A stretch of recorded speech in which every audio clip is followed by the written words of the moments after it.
Video ఎలా start చేయాలో నాకు అర్థం కావట్లేదండి. లైవ్ విజువల్స్ చూశాక ఒంట్లో నిజంగా ఒక రకమైన వణుకు వచ్చేసింది.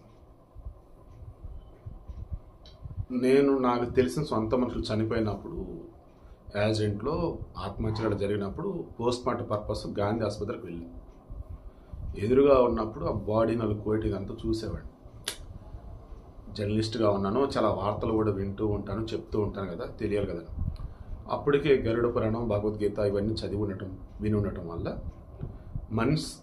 ఒక మనిషి చనిపోయాడు అంటే అతని బాడీలోంచి ఆత్మ బయటకు వచ్చేస్తే అక్కడ ఉండేది ఒక బొమ్మలాగా ఇంకంతే అని అనుకున్నా.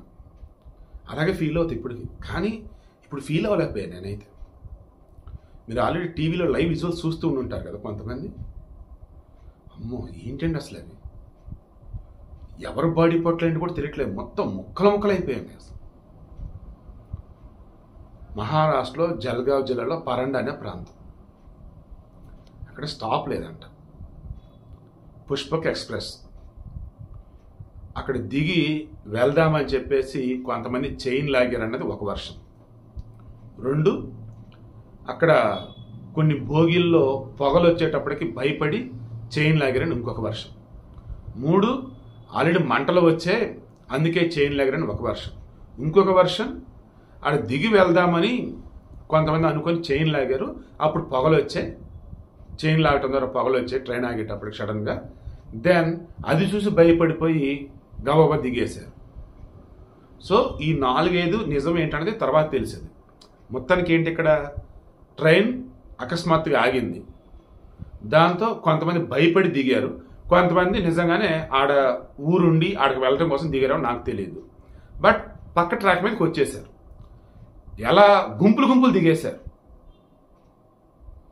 భయంతో ట్రైన్ ఆగ్గానే దిగేశారు. నిజంగానే అక్కడ ఊరుంది వెళ్దాము అని ట్రైన్ లాగిన వాళ్ళు ఎవరైతే ఉన్నారో, స్టాప్ లేదని ట్రైన్ లాగిన వాళ్ళు ఎవరైతే ఉన్నారో వాళ్ళు నిజంగా ఉంటే మహా ఉంటే 5-10 మందికి మించి ఉండకపోవచ్చు. రిమైనింగ్ ఎవరైతే ఉన్నారో వాళ్ళంతా భయంతో దిగిన వాళ్ళే.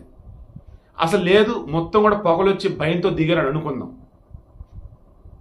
ఫస్ట్ స్పాట్లో 8 మంది చనిపోయారు. ఎందుకు? కర్ణాటక ఎక్స్ప్రెస్ పక్కన బెంగళూరు ఎక్స్ప్రెస్ వచ్చింది. వీళ్ళ ట్రాక్ మీద పుష్పక్ ఎక్స్ప్రెస్, అవతల ఉన్న ఇంకో ట్రాక్ మీదకి దిగేశారు భయంతో గుంపులుగా. ఒక్కసారిగా ట్రైన్ దూసుకొచ్చేసింది బెంగళూరు ఎక్స్ప్రెస్. ఎవరి బాడీ ఏంటో అసలు, ఆ బాడీ ముక్కలు అయిపోయింది. ఇందాక జరిగింది 4:57 5 ఇది జరిగింది. ఇమ్మీడియట్గా 8 అంబులెన్స్లు పట్టుకొచ్చారు. ఆ బాడీ పార్ట్స్ తర్వాత వెతుకుదాం, ఎవరు వెంట తర్వాత వెతుకుదాం, ఏం పర్లా నైట్ అయినా కాపలాగద్దాం అంతకైతే. మొత్తం ముందైతే ఎవరైతే కొన ప్రాణాలతో కొట్టుమిట్టాడుతున్నారో వాళ్ళ అంబులెన్స్లో ఎక్కించండి, ఎవరికైతే గాయాలయ్యి ఉన్నారో వాళ్ళ అంబులెన్స్లో ఎక్కించండి అని చెప్పేసి అంబులెన్స్లు పంపిస్తున్నారు. మనకు అందుతున్న సమాచారం మేరకు ఇంకా చనిపోయే అవకాశం ఇంకా కొంతమంది అంటున్నారండి. సీరియస్లీ ఆఫ్టర్ లాంగ్ టైం నాకు తెలియకుండా నేను ఏడుపు వస్తుంది లోపల, ఏదో రకమైన బాధ అండి. దయచేసి ఇంకెప్పుడు ఇలా భయంతో కంగారుగా రైలు దిగటాలు, బిల్డింగ్ నుంచి దూకటాలు చేయకండి, దండం పెడతా. నిన్న టర్కీ ఉంది కదా, అక్కడ పెద్ద భయంకరమైన ఫైర్ యాక్సిడెంట్ జరిగింది. పెద్ద హోటల్ రిసార్ట్, అది మొత్తం లావిష్, మొత్తం డబ్బున్న వాళ్ళే ఉండేది. చనిపోయారు చాలామంది. అందులో 2-3 ఆ బిల్డింగ్ నుంచి దూకారు, పైనుంచి దూకి చనిపోయారు పాపం. వాళ్ళైతే భయానికి తట్టుకోలేరు. దయచేసి భయపడవద్దండి, ధైర్యంగా ఉండండి, కొంచెం జాగ్రత్తగా ఉండండి. ఇంకా అప్డేట్స్ వచ్చాక ఈ నైట్ నేను ఇవ్వలేను, ఇంకా రేపు మార్నింగ్ మాట్లాడుకుందాం.